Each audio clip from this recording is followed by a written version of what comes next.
galatoo maasiniin jecha bakkee isin baaftan kan argite maallaqa xiqqaa isin baaftan kana guddaa rabbi isin haa deebisu hormee rabbi isin haa dheeressuu jennaan assalaamu alaikum warahmatullahi wabarakatuh. Galatooma boleeyyan kiyyaa jedha akkuma nama argan kana rabbi isin haa gargaaru jechuudha. Boleen kiyya iddoo taa'umsa isaati.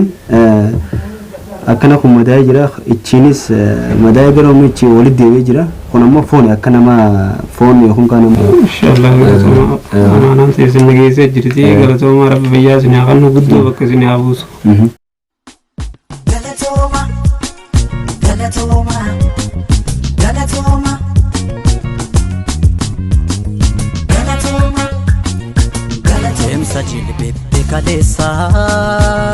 Ashama harka fuunee kabajamtootaa fi hordoftoota chaanaala waa'ee nooroodhaa baga jiraattan akka fayyaa qabdan abdiin qaba gamanumaan Eid Mubarak isin jechuufadha.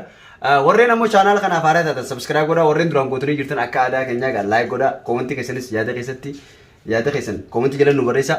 Arraan tana waan addaa takkaan qabadhee dhufe wanni addaa waan biraatiif ta'e haasoo isin dheeressuu sun taane obboleeyyan kiyya qeerroo Ameerikaatii fi qeerroo Austraaliyaa akkasumatti illee qeerroo UK dha United Kingdom ichirraa maallaqa natti erganii ijoollee mana hidhaatti Yaman keessa gubattasanii fi akkasumatti illee anumaatu jee keessaan dubbisee isaanillee yaadanatti himanii namni rakkate hedduu jira saniifuu ijoollee san gargaaruuf heenaa naan jennaan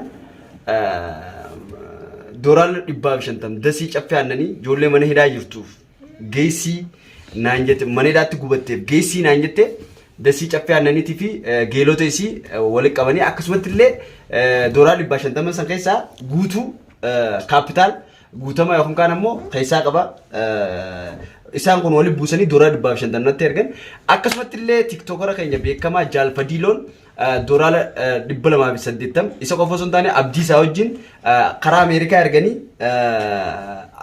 Ameerikatti erganii Ameerikaa irraa ammoo 280 irraa hanga hafe itti daanii mu'ee qafiiraa yookaan kaan ammoo mu'eeddiin galmoodha.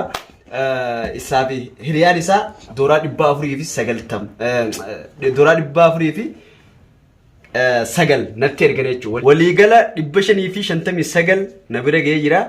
Akkasumatti gaa hedduu nama dhukkubsatee jiru jira. Kasireerra amma 10 akka taa'u akkasumatti illee dasiifaa keessaan dubbisee inni kun ilmaanis qaba ijoollee 5 moo ijoollee 6 qaba hedduu amata 12 moo akkana dhukkubsatee jira wajjuma laalla saniif ijoollee hospitaala jirtuuf kana akkuma namni walirra rakkataatti maallaqa kana adda qooduu fi deema nafaana turaara feeraa kayya viidiyoo kana laayik godhaa galatooma warra gargaaruun gaa aadaa keenya yookaan kaan ammoo sirna keenya warreen gargaartanis galatoomaa isiniin jaa maqaa hordoftoota waa'ee noorootiin galatooma saniifuu hordoftoota kiyya nufaana turaa taatee ammoo booda taatu wajji daawwannaa nufaana turaa. Kunoo obboleen kiyya ammaan tana dhufnee jira hospitaala jirra saniifuu akkasumatti illee Jaalfadiiloo Dasii mu'ee akkasumatti abdiisaa kunoo amaanaa isin nukkanitan ijoollee obboleen kiyya bira geesseetiin jira yookaan kaan ammoo fideetiin jira ijoollee lamaatu jira ammoo hospitaala ijoolleen tun ammoo mana jirti taanis amaanaa isin akkanitan guutumattuu kunoo gama fiidiyootiin isin beeksisa yookaan kaan ammoo isin agarsiisa saniifuu ijoolleen tun hedduu waan akka gaarii miidhamtee jirtu jecha maallaqa isin natti ergitenirraa isaaniif doolaara 50 qooduu filadhee sababni isaa hedduu waan dhukkubee jiru jecha isaan akkanaan jaa kunoo sharafeetiin jira maallaqa Yamaniidha.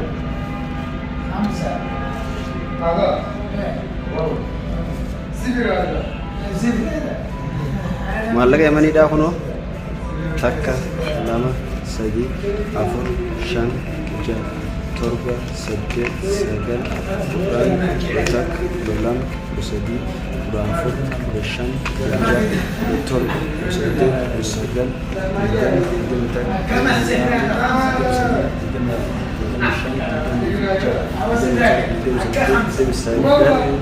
soddom kuma jaatami maallaqa kuma 59 fi 700 dhibba shanarmaatu irratti hidhee kuma jaatami maallaqa doolaara 100 jechuudha. Saniifuu akkuma ol guutiin warra rakkatee jiru warra Yaman keessa jiru hunda wanta godha. Saniifuu isaa waan nama lama taane jecha lama sadii afur shan ja'a, torba, saddeet, sagal, kudhan, kudha takka, kudha lama, kudha sadii, kudha afur, kudha shan.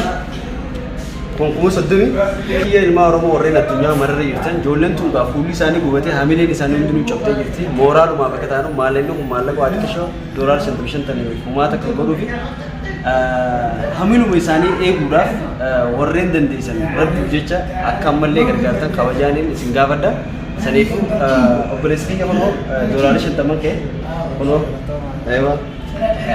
isaas kunoo takka lama sadii afur shan ja'a torba saddeet sagal kudhan kudha takka kudha lama kudha sadii kudha afur kudha shan kunis umas 32 lakkaa'u jira. Hawwatis kunoo $50 rabbi isaa fayyisu. Saniifuu warreen isin gargaaran karaa mee galatooma ayyaanni. Atoma isiniin jecha bakka isin baaftan kan argite maallaqa xiqqaa isin baaftan kana guddaa rabbi isin haa deebisu. Oromee rabbi isin haa dheeressu jennaan. Assalaamu alaikum warahmatullahi wabarakatuh. Galatooma obboleeyyan kiyya jedha. Akkuma na barqaaddan kana rabbi isin haa gargaaru jecha. Assalaamu alaikum warahmatullahi salaamati jedha isin biraa geettu nagaatti isiniin jedha. Akkasigaa hedduu ijoollee miidhamte keessaa isaan nama tokko. Saniifuu ilmaa Oromoo addunyaa mararra jirtan ijoollee tana mooraaluma isaanii ijoollee babbareedduu fuulli isaanii badee jiru mooraaluma isaaniitiif jettanii waan biraallee waan midhaman akka nagayaan wallaalamanii yookaan kaan ammoo dawaa nagaya harkatanii hospitaala kanarraa ba'an akka gootan abdiin qaba ilmaa Oromoo addunyaa mararra jiru. Saniifuu fuulli isaanii badee jira urmii dargaggummaa kanaan hamiluma isaaniif jettanii maallaqni hanqa kunumaa takka wanta ta'u inshaallah ammallee akka irra deebitanii gargaartan hanga isaan biyya galanii akka inni irraanfanne kanaan isin ilaama galatooma. Akkasumatti illee ijoolleen ammoo jaalfatiloo qeerroo London abdiisaa dassii caffee aannanii Austraaliyaa irraa Mu'eddin Qafiraa yookaan ammoo Mu'ee Qafiraa Ameerikaa irraa akkasumatti saayiba isaa maqaa isaa illee beeku warreen maallaqa nutti ergitanii geessaa fi nuun jettan keeshaa irraa baastan rabbiin kuma yookaan ammoo miliyoonaan isiniif haa dabaluu hin jaa. Akkuma ijoolleen tun qeerroon tun isaan kana gargaartetti uummanni addunyaa mararra jiru ijoollee kana akka gargaartan abdiin qaba. Nama Oromoo rakkate hunda akka bira dhaabbattan abdiin qabaan isin jaa. Egaa ijoolleen tunis nama 8 jira isaan inni gargaarra obboleessa keenya kaanis ni gargaarra nufaana turaan isin jaa galatooma. Shama harka fuunee obboleen kiyya akkuma beekamu gaa kunoo obboleessa keenya kana hedduu nama gaddisiisa. Waggaa 12 guutuu kunoo siruma tanarra ciisaa jira. Haa ta'u garuu ijoolleen qeerroon biyya alaa jiran akkasumatti illee Austraaliyaa, Jarmanii fi United Kingdom England jechuudha. Gama kaanis Ameerikaa irraa ijoollee mana hidhaatti gubatte gargaarii jaanii $250 erganii. Haa ta'u garuu Londonii fi kana kanarraa illee maallaqa itti hidhaaniituma walii galatti $550 erganii. Haa ta'u obboleessi keenya hedduu ilmaan 5 qaba biyya kana keessatti akka balaa tasaa ta'ee muddii gadi hin dalagu qaamni isaa viidiyoo takka arkeetiin ture akkasitti obboleessi kiyya tokkotu jira akkasumatti illee ilmaan 5 qaba. Gargaaruu dirqama feesisaa gargaarsa diinagdee qofa osoo hin taane ammaasii ilmaan isaa fuuchara yookaan ammoo fuula duraaf dirqama gargaaramuu qaba. Biyyi tun biyya baqaati hedduu rakkinaa jira biyya kana keessattuu egaa lolli biyya kana kee waggaa 5 dabre kana hedduu dalagaan jirtu hedduu jireenyi biyya kana nama rakkisa. Maaliifin waan ijoolleen itti ergites kana qooda isaa anis maaliif hin qoonne jeetiin har'aan tana obboleessa kiyya biratti hin argama. Saniifuu mee akkamitti fayyoo qabda? Alhamdulillah. Maqaa kee eenyu siin jaan daawwattoota ibsu? Wallahi Mansuur Abdurrahman naan jedhanii kanneen waraqaatti qabu Musa Abdullah Ahmad. Musa Abdullah Ahmad. Okay, egaa kana qaamni kee yookaan ammoo si madaa'ee yookaan ammoo qaama irruu taatee waggaa meeqata? Amma 12. Waggaa 12 guutuu sirriirra ciisaa jirta jechuudha. Amma 12 sirriirra gubbaa jira. Asumarraa hingaa akkanumatti sagaraa fi hundi asumarratti hin baha jechuudha. Maal tumboo fincaaniitillee tanumaan hin baafnu tanumaan hin bahaa jira jechuudha. Okay. Ilmaan meeqa qabda? Jiru ilmaan shaniin qaba. Ilmaan shan. Haati mana keetii yaa moo 12 kan asuma hojii jirti? Maashaallah rabbiin si Rabbi yaa akkasii nuti illee egaa obboleeyyan keenyaa tokkotu maallaqa nutti erge yeroonis yeroo idaati beekte ilmaan 5 qabdaa akkasitti ilmaan kanatti deemtee dalaguu hin dandeessu. Jireenya ammaasii waggaa 5 kana eega lolli biyya kana ga'e jireenyi qaalee jira jechuudha. Akkasitti waan idaanillee itti gootan akkasitti maallaqa hangumaa xiqqishoo isiniif qabannee dhufne obboleeyyan keenya rabbiin itti haa kennu ishee irraa itti haa dabaluuf jenna. Akkasitti qabannee isiniif dhufne jechuudha. Nurraa fudhattanii. Inshallah galatoomaa fayyaa isin haa kennu. Dooraa dhibba kana siif illee dhufne kunoo.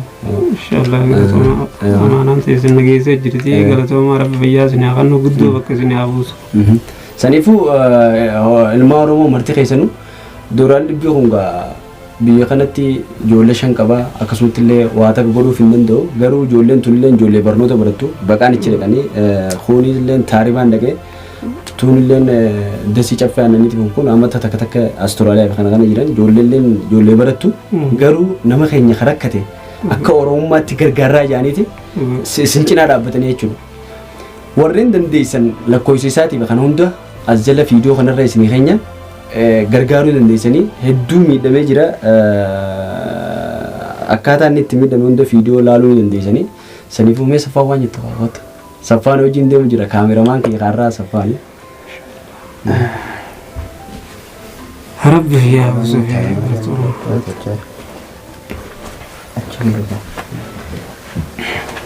Egaa assalamu alaikum warahmatullahi wabarakatuh hordoftootaa fi daawwattoota chaanaala keenyaatii fi akkasuma ilmaan Oromoo addunyaa tanarra jirtan hundaafuu gartee akkuma gartee yeroo duraanii bashannanaa fi diraamaa waan adda addaa isin dalagaa turre garuu ammoo har'aan tana rakkoo gartee nama keenyaa hanquma dandeenyuun haafurruumee jenneeti gamana dhufne akkasumatti gaa obboleessa keenya argitan kana Mansuur nuti gartee nu dura amma eega biyya baqaa tana dhufne nu dura wanni kun ta'e eega nuti dhufne numa dhageenya turre arraga tasaatee obboleeyyan keenya kan galatoomuu qabu gartee dhugaatti rabbii waan bikka irraa baastan isinii haa guutu isinilleen maallaqa kana asitti erguudhaaf nutillee akka isa yaadannu nu gootanii maaliif nuti biyya tana keessa jirullee gartee daganneetuma deemaa jirra isa kan akka yaadannu nu gootanii hedduu takka galatoomaadha rabbiin gartee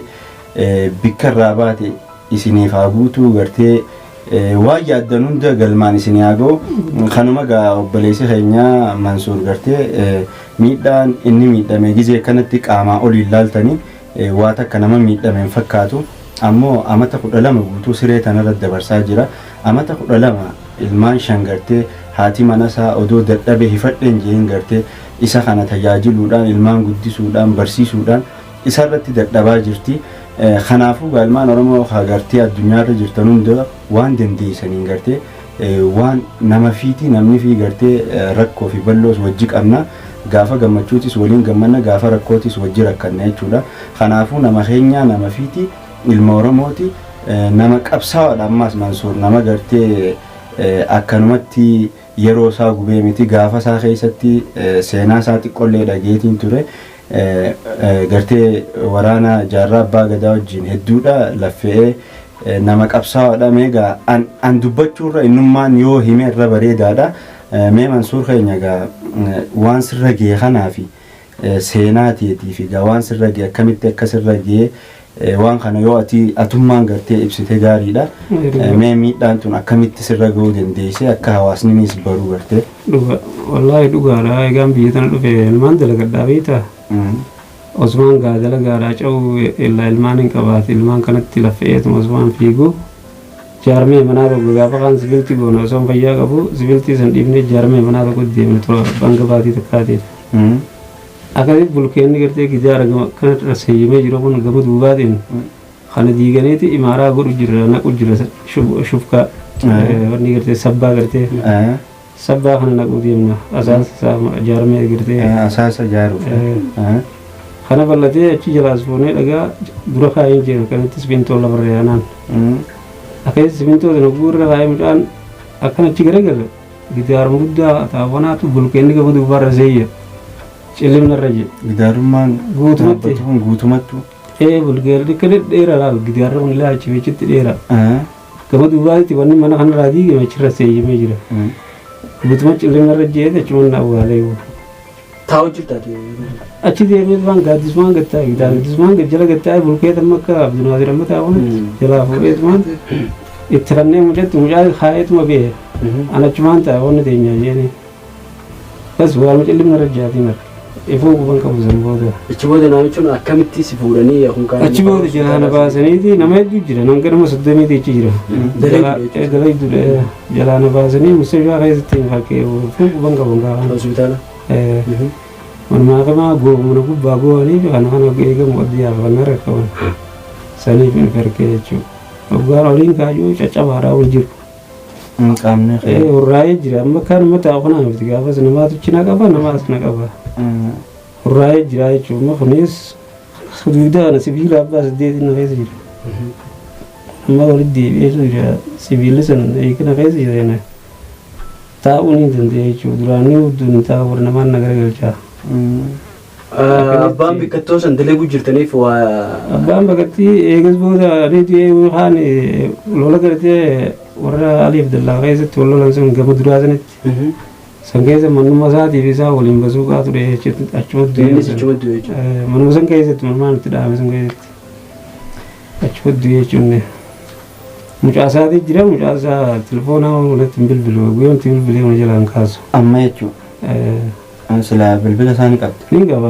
Hin kaasu hin kaasu. Bilbila isaa maal? Hayyee gaawwanni kun eega sirra gee booda miidhaan kun dhufte eegas siruma tanarra ciisu jirte jechuudha amma 12 fi waan akkan hojjettu haadha mana keetiituma si gargaara moo gargaarsa biraa ka qabdu jira moo yuwenni biyya sana neerti yuwenni yoo si gargaarti. Yoonni doolaara baay'ee dabna haalletti. Baatette jechuudha. Ilmaan shanii hojii. Ilmaan shanii doolaara duraan doolaara 150 naannoo turte amma baay'ee. Egaa doolaarri 120 takkaa 150 jechuun biyya nuti jirru kana keessatti kiraa manaa gartee kiruma manaa namarraa kafaltii doolaarri 120 kanattu waan gartee waan guddaa gartee akkasitti mana keetillee si tajaajilu miti. Kanaafuu kanuma jechuu gargaarsi ati qabdu. Kanumaan biraan qabu. Ilmaan Oromoo amma baadiyyaa soomana keessaa tana ati na gargaaru waan na gargaaran namoota hanga doolaara 600 takkallee na gargaaran akkasiin na gargaaran. Fakkeenyaaf ammaa taati hospitaala yommuu dheetu ni huyyoo ta'a. Wallaahi san rabbi beeka laakiin amma duraallee dhaqee. Doktoroonni akkamsiin jaan? Doktoroonni ala malee wanni as keessatti hallee ati qabdu hin jirtu naan jaan. Biyya alaa malee jechuudha. Egaa halli tanaati biyya tana keessa baqataadha. Baqata waajjira gartee UNHCR jaleerta isaanoo maal si godhanii biyya tana si baasanii biyya biraa wallaanuu tattaaffii isaan godhanuu ni jira. Isaan suuraa na kaasaniituma ilmaan kiyyaaf warra kiyyaas anaas intarfoon godhanii san booda telefoona cufatanii siif dawwallaa jedhanidha ilaatti amma. Suma dawwalitti. Waa takka na garee jechuudha. Maraala mana yaamu maraala jechuutu sanuma telefoonuma cufatanii jedhan intarfoon godhaniituma. Sambooda haalli takka na garee waa eeguu jira amma firraa samree dhiisee uumaa. Egaa obboleeyyan kiyya kunnoo aggummaa agartan kanatti obboleessi keenya Mansuurii sunnoo akkana jaa biyya ambaa tana keessatti rakkoo tana wajjin gartee jireenya keessaafuu biyya amma keessa jiraannu tana keessatti haalaan ulfaata namni gartee mana takka keessaa maatiin 2-3 ta'aniitu dalaganii jireenya amma keessa jirru kana firraa gartee ittisuu hin danda'amu. Maaliif jireenyi haalaan ulfaata kiraan manaa amma keessatti haalaan jabduudha. Kanaafuu gaa nuti wanni isiniin jennu hin qabnu ilmaan Oromoo addunyaarra jirtan hundaa'u maallaqaan dandeessanii maallaqaan gargaaraa yoo maallaqaan dadhabdan du'aayii godhaa fi kaan ammoo dhaamsa guddaa nuti isinit dhaammannu yoo ka dandeessan taate ilmaan Oromoo hedduutu jira. Gartee piroofeesarotaa fi warri dandeettii qabda warri yoo inni dhiyaatan hedduu jira biyya tana keessaa gartee amata 12 biyya tana keessatti siree tanarra ciisu jira wallaansa dhabe yoo dandiyame biyya tana keessaa karaa gartee ittiin gargaartan yoo kan jiraatu ta'e akka gartee bira dhaabbattanii isiniin jenna viidiyoo kana yeroo daawwattanii sheer waliif godhaadhaa gartee akka namoota dandeettii gartee waan kana godhee fi gargaaree biyya tana keessaa illee halli addaa godhuuf yoo ka jiraatu taate gama isaanii dabarsaadhaan isiniin jaa mee yaada waan qabdan yoo jiraatan sanbooda haadha mana isaatiif yaada waan biraan qabnu fixee jirtatu haa ta'u garuu uummanni Oromoodha amma inni an akka mataa kiyyaatti wanni hin jiru diinagdee yookaan ammoo maallaqa gargaaruun akkuma jirutti ta'ee diinagdee dura warreen biyya alaa jirtan hospitaala biyya alaatti ni fayyaa jaaniiti doktoroonni hundinuu waraqaa barreesseefii jira jilmaa yookaan kaan ammoo gamtaan taatanii akka isaas keessaa baaftan kanaan isin gaafadha dirqama Oromummaati isa dirqama osoo hin taane isa jaalala Oromummaa walirraa qabnu san isa gaafa Oromoon rakkatte wal bira dhaabbannee waada walii seenne san silaa inni nama qabsoo keessa ture akkuma obboleessa Qeereefuu jeetti nama waraana bilisummaa Oromoo keessa ture maal jennaan biyya isaa bilisoomsuudhaaf yookaan kaan ammoo illee biyya isaarraa diina qolachuudhaaf tattaafachaa ture haa ta'u garuu inni rabbiitu warraan tana godhee kana malee nama bareedaa kana nama dhaabbatu dhaabbisa guutu arraan tana hiruma isaatu kana ta'ee fuula keessan dura dhaabbachuu jira malee waan biraatii miti garuu irratti hojjettanii akka innilleen yoo nufi arraan tana dhukkubsatee jiraate ilmaan isaa akka bakka biraatti hin kufne dubartii qaba ijoollee xixiqqoo qaba haati mana isaa haa galatoomtu hedduu namni galatoomfachuu fedhu haadha mana isaati amata 12 kana akkanatti fincaan jalaa wanta godhee udaan jalaa wanta gootee akkanatti tajaajiltee hojii jiraachuun isiitu hedduu na dinqisiisa maaliif dubartii biraa naachuun dubartii xiqqeessoo osoo hin taane silaa nama biraa taate wali dhiistee deemuu wanti yookaan ammoo ilmaan irraa fudhatteeti isa kophaatti gattee deemuu wanti garuu hedduun galatoomfadha gamanumaan akka galatoomfatan haadha mana isaa haa ta'u garuu uummanni Oromoodha irratti yaaddanii irratti daleedanii akka ilmaan isaa gargaaran fuula duraaf barnoota nagaa akka argatan akka jireenya bareedaa jiraatan amata 12 guutuu siree kanarra jiraachuu jira ilmaan isaatiif jettanii akkuma isin ilmaan qabdanitti akka irratti daleedanii biyya kana keessaa baaftanii innillee fayyaa isaa akka argatu biyya alaa yoo nufi kan dhaqu ta'e hospitaala biyya alaa yoo nufi kan dhaqu taate ni wayyaawaa jaanii akka irratti daleedanii isa kanas keessaa baaftan hadaraa Oromummaadha isa waaqoo guutuu nuuf jee wareegame isa jaarraa abbaa gadaa nuuf jee maatii isaa dhiisee as keessa du'e isa ilamoo qulxuu ijoollee lameennan qabu tujjaarummaa silaa kaambaanii guddaadha Oromoof jee ijoollee lameennan isaa as dhiisee wareegame ormi isaa dargaggummaatiin innilleen ormi isaa dargaggummaatiin akkana ta'e hadaraa Oromummaa isa Taaddasaa Birruu irra du'e san laaltanii akka gargaartanii isinin jaa kanumaan isinin jaa waan biraa maallaqaa fi kana osoo hin taane jireenya isaa ilmaan isaa ka fuula duraa akka irratti daleedanii yookaan ammoo akka irratti hojjetan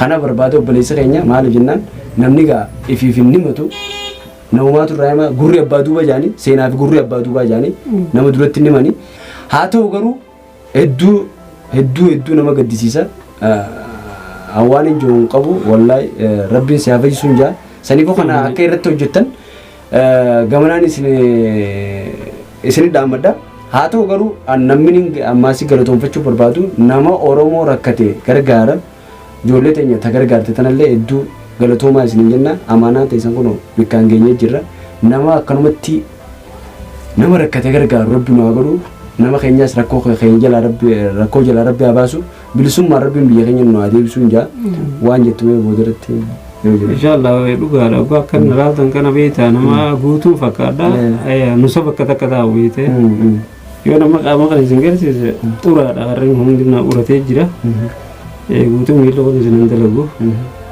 akkasitti rabbii yaati ilmaan Oromoodha baga jiraattanii waan dandeessan waan gartee rabbiin keessa keessan kaa'e waa meeqaan fara bakka tanarratti akkasanillee na gargaaraan isiniin jira as keessaayis dandeessan na baasa yoo haa dandeessan taate ammoo irraanfatinaa na gargaaraa ilmaan Oromoo bakka jirtanii inshaallah namni viidiyoo tan argee sheera walii godhaa na gargaaraan isiniin jira ilmaan Oromoodha rabbiin inshaallah bilisummaa waluma argara yoo gartee bilisoomnee biyya teenya galle waluma garre yoo lubbuu jiraanne gartee inshaallah hedduu galatoomaa khayrii argadhaa barakaa argadhaa inshaallah na gargaaraan isin jawaan isin juun qabu jechi kiyya hanga mee abboleeyyan kiyya.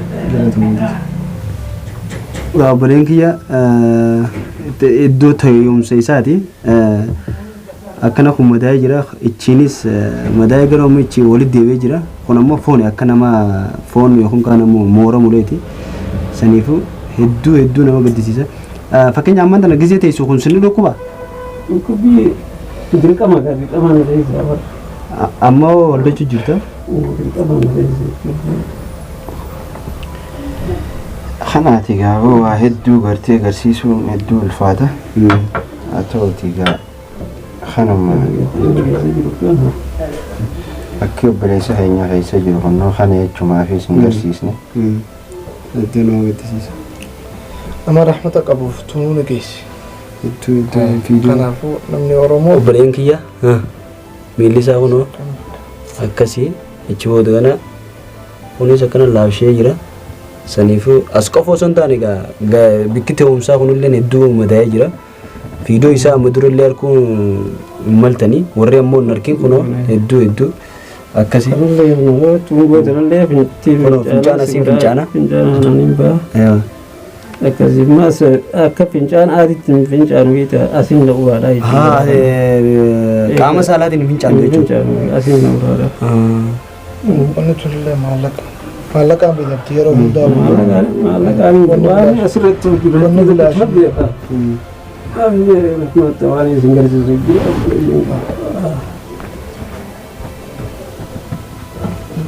Kunoo ijoollee hospitaalaa dheenee gaafannee ammaas ijoollee mana jirtu. Ijoollee bikka takkaa mana jirtu. Ijoolleen tun gaa mana abdii maamuu jirti. Bikka takkaa isaan nam 8. Saniifuu obboleen kiyya gaa Galatoomaa Jaalfadiiloo akkasumatti illee Dasii Caffaananii Mu'aa hunkaan ammoo Mu'ittiin Kabiraa akkasumatti illee Abdiisaa ijoolleen Londonii fi akkasumatti Ameerikaa fi Awustiraaliyaa irraa maallaqnatti ergitan kaapitaal guutuulleen Dasuma hojii jira. Akkasitti maallaqni keessan na bira ga'ee jira. Maallaqa akkuma duraan reefu isin himetti $550 natti erganii amma kun ijoollee tanaaf walqixatti hiraa fi kun $280 kunoo maallaqa himanii deebisnee jira. 160 ammaas 160 $280 Ameerikaa akkasumatti illee maallaqa himanii 160.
Nama tokko tafe isaan nama 8 nama 7 kanneetiif jira. Nama tokkichaa gabbee dawaa bituudhaaf mucaan dawaa bituudhaaf gabbaasanii saniifuu hiriyooma isaaniitiin kannaafi hoo qabeeranii fi amaanaa bakkaan gaheetiisi. Saniifuu akkasumatti ilmaa Oromoo warreen addunyaarra jirtan hedduu takka Galatoomaa warreen hanga har'aatti bira dhaabbachuu jirtan. Ammaasii obboleen keenya warreen ijoollee tana bira dhaabbatee warreen hanga har'aatti gargaaruu jirtan galatoomaa. Warreen ammoo boodaas gargaartan ijoolleen tun ijoollee dargaggeessaa jireenya isaanii jijjiirra jedhanii biyyarraa ba'anii hamiluma isaaniitiif ammallee hedduu dhukkubsatanii gargaaruu yoo feetan ni gargaartanii. Akkasumatti illee ijoolleen tun bikka takkaa jirti. Kunoo mana Abdii Maamad jirti. Akkasitti waan isaan jaan amaanaa teessan bikka isin geenye jirra. Egaa namni ijoolleen Ameerikaa fi London, United Kingdom akkasumatti illee Austraaliyaa irraa garuu ijoollee tana gargaarii jaanii kanatti ergan doolaara 150 nama kaan ammoo maallaqni isaanitti ergan nama biraatiif dhufe waluma qixaan godha jeetiin akkasitti isaaniif doolaara 280 ijoollee hospitaala jirtu ammoo doolaara 100 kannee fi doolaara 55 380 hangaaf ammoo nama kaan kan dhukkubsatee sireerra jiru saniif hin geessa ifaana turaan isin jaa waan jettamee isinis galatoomaa yookiin kaanamuu. Ayyaanfadha bakka jirtanitti nageenya waaqayyoo isinitti naa jiraaticha naguma baktanii jiranitti har'a geenye galata rabbii nu ga'ee jira gargaarsi keessan kan nuuf ergitan kunuu nama 8 bakka takka jirra nu ga'ee jira hundumtuu galatooma bakka xiqqoon baate guddoon isiniif haa takkaamtu isiniin jedha hawwiin keessan bilisummaa haa ta'u. እኔም ጓደኞች ጋር ያው የተቃጠሉ ነበር። አሁን እንግዲህ የላካቸው ገንዘብ በማናታ የተላከውን ከወሎ ነው። ወሎ ነኝ እኔም ያለ ሀገሬ ወሎ ነው። ያው እናንተ በውጭ ያላችሁልኝ እዚህ ያስባችሁ ለዚህ የላካችሁልን በጣም እናመሰግናለን። በጣም ምስጋና ለእናንተ። ወአለይኩም ወራህመቱላሂ ወበረካቱ። ወሪ አገማኑ ገርጋርታ ወረ መንሂዳ ጃዋዛ ያመንከሰት ጉበተች ወረ አገማኑ ገርጋርተን akkuma jedhan lammi gaachanani akkasiiti baga har'a geenne nu gargaartanii galanni keessan rabbii fi bilisummaa haa ta'u akkasiiti ijoollee waliin gubannee warra ibiddarraa waliin haasa walumaan jirra nama 8 bakka tokko jirra akkasii warri amaanaa keessanillee nu biraan ga'e haa galatoomanii isinuma waliinu abdiin isaanii abdii bilisummaatii fi abdii isaanii haa ta'u. Bas ijoollee 8 waliin jirra akka Arsii fi Harargeen jenne bakka tokko jirra akka Oromootti waliin jirra gandaa waliin qoonne gudinaa waliin qoonne bakka tokko jirra ijoollee Harargee Walloo waliin jirra isiniin jedhu akkasiiti ani Arsiidha bas bakkuma tokko jirra hagammaa walumaan jirra galallee walumaan yaa'anna yoo rabbi jedha. Asii keenya akkuma amma dura nu gargaaraa turtanitti fuulduraaf illee kan cinaa dhaabbateen jennaa waan amma dura nu gargaaraa nu gargaaraa jirtaniif galatoomaa jennaa bakka tokkoon baate guddoon isin haaseentu galanni keessan bilisummaa ta'uu jennaa. Akkasuma saniifuu ammallee ijoollee tana ammallee akka gargaartan ijoolleen tun dargaggeessaa fuulee isaanii gubatanii jiranii hamileen cabtee jirti akka bira dhaabbattan kanaan isin gaafadha.